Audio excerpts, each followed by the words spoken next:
Welcome. I'm Gay Martin, and this is Front Porch Conversations, and we're so glad you joined us today. And we are talking to a wonderful couple that is new to our area, Art and Fredna Carter.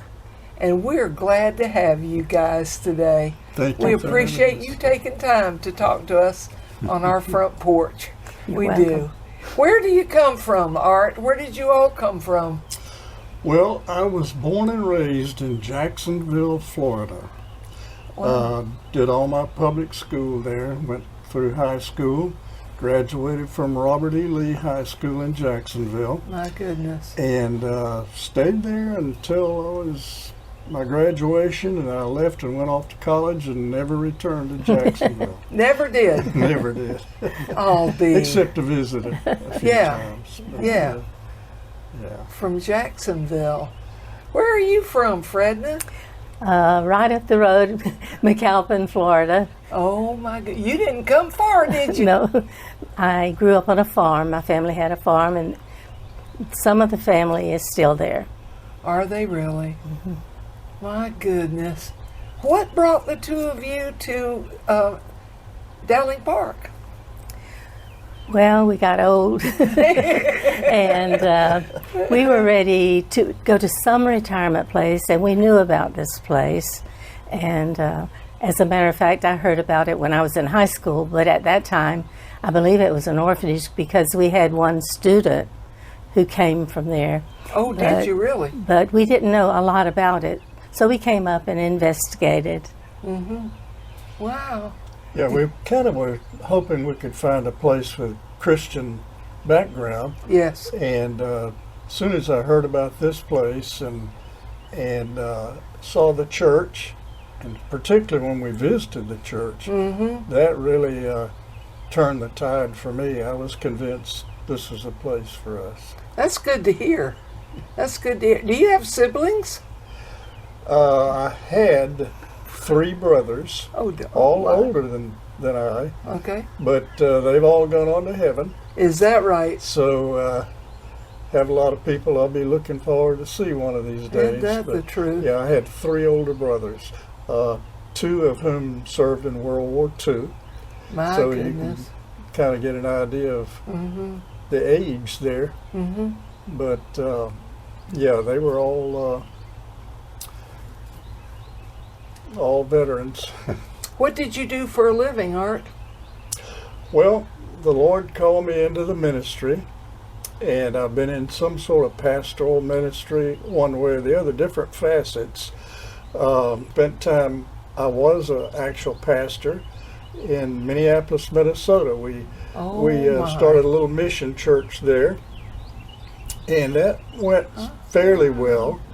And that finally kind of came to an end. We came back to Florida, but I was in Christian counseling for several years, and my latest ministry was in chaplaincy. I was a detention chaplain in Hillsborough County, and that was quite a blessing. I never would have thought that I would have a ministry like that, but we were able to witness to a lot of people, and some received Christ, and it was a real blessing. My goodness. He forgot to tell you, one of the first things, he was a minister of music for a number of years. Oh, too. my. I was.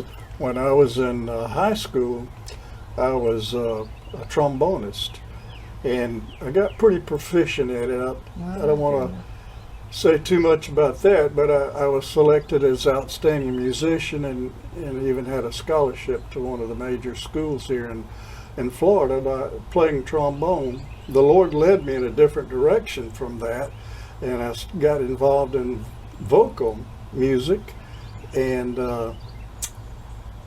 sang in the Baptist Hour Choir, which at that time was nationally recognized. Exactly. And so it's been quite a Do diversity. you still play? I do not. I picked up the trombone several years ago to see what I could really do with it, and I was so disappointed I didn't pick it up again. brass players will tell you that you have a certain armature, and they call it, your lip being strong or not, and so forth. I had lost all of that in the muscles of my mouth and so forth. I would have had to start from scratch and been a long road back. So I was used to playing, pretty hard kind of music and so forth, and so it was disappointing from that standpoint. But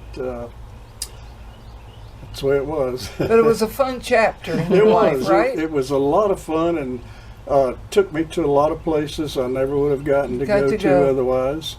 We went up to Washington, took a tour of Washington, D.C., and that was during the Cherry Blossom Festival, which is quite a big deal. Then we also went to Mardi Gras, and that also was a big deal in New Orleans. Oh, I guess. And, got to play and perform in front of a lot of dignitaries and so forth. So, the Lord will take your talent and lead you to a lot of things you probably never would have otherwise. What did you do, Fredna? I was a home economics teacher. Oh. Growing up on the farm, I was in 4-H club.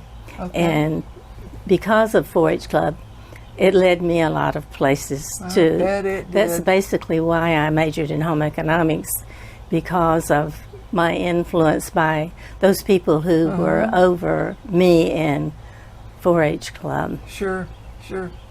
Where did you teach? A lot of places. Every place we moved, and we moved to a lot of different places.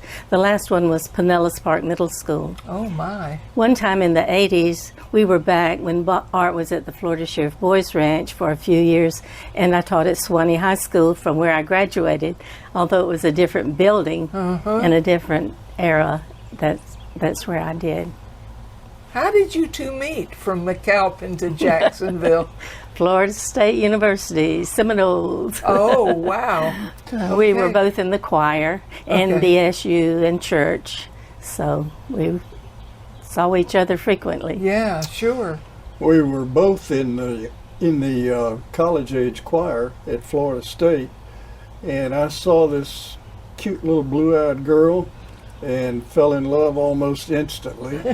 And funny thing though, she wasn't very interested in me to start out, and so I had to kind of do a little work there. But it was the Lord. I prayed, Lord, if this is the right girl for me, then let this thing work out, and it began to work out. So God answered my prayer. That's amazing. And I've been very grateful. Phil's never been able to say, I saw this cute little thing. Oh, me. Do you have children? Well, we had one son, Arthur Jr., and he was born in, when was he born? Fort Worth, Texas. Fort Worth, Texas. And he was killed by somebody on drugs at the beginning of the pandemic. He would have been 65 this year in a few days on April the 30th, but he was killed. And we had to wait 2 years for the service and for the trial because of COVID. And so 2 years. Mm-hmm. And so finally we were able to have the service, and he was buried in a military place up there in Maryland. He was? Mm-hmm. He had been in the Air Force before that for 9 years, and he was what was it called, Art? A cryptographer. He had Air Force had sent him to learn to decipher Russian, and that's what he did. So when he got out, he went with some company that did basically the same thing. It was top security stuff. Yes, right.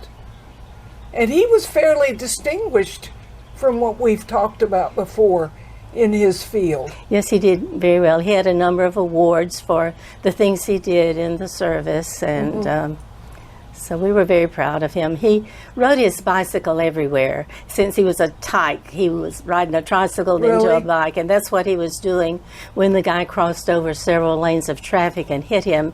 So he was killed instantly, and it was the saddest day of my life. I'm sure it was. Did he leave a family?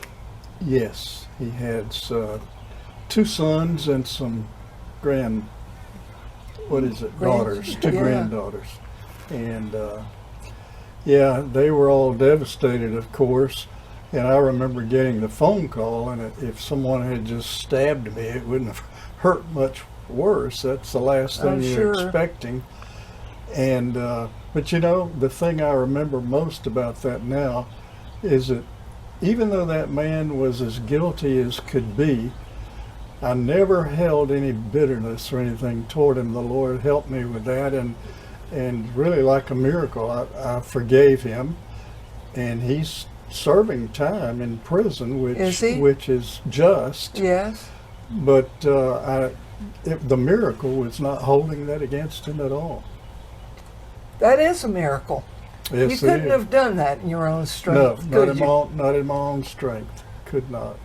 Do you see the grandchildren often? Not often. We do FaceTime once in a while, Do you? but Yeah, we don't see them real often because they're in Maryland sure. and we're here. And Yeah. I know there are airplanes, but you know Yeah. what's been happening Oh. to airplanes. Yeah, I do. Yeah. And, yeah. But we talk to our daughter-in-law, and That's good. That's great to hear. Yeah. What has surprised you about Advent Christian Village? I Any guess surprises? everybody is friendly, and most people are very nice. Mm-hmm. And I guess the church kind of surprised me because we grew up in a different denomination, and it's a little bit different. Mm-hmm. But I like what we do there. Mm-hmm. It's a good melting pot, I think, Yes. of faith Mhm. here. I It do. really is, and I love the sermons. Love I do too. Pastor Sam, Yeah. and feel like you get fed there. You know, so And we've the been- music. Yeah, and the music is wonderful. I was going to ask you, with your Oh, yeah. background, do you appreciate? Oh yeah, The music we have sure here? do. Yeah. I sure do. I admire Tracy. Mm-hmm. Yeah, does a very good job, and so we've been blessed by being here. Tell me a little bit more about what you did in the prison corrections system. Well, primarily,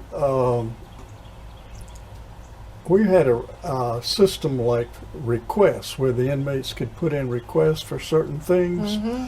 And a lot of times they were more or less frivolous things or things that I didn't directly deal with, but I would go and see them and talk to them about these things, and invariably I would bring it into the spiritual aspects.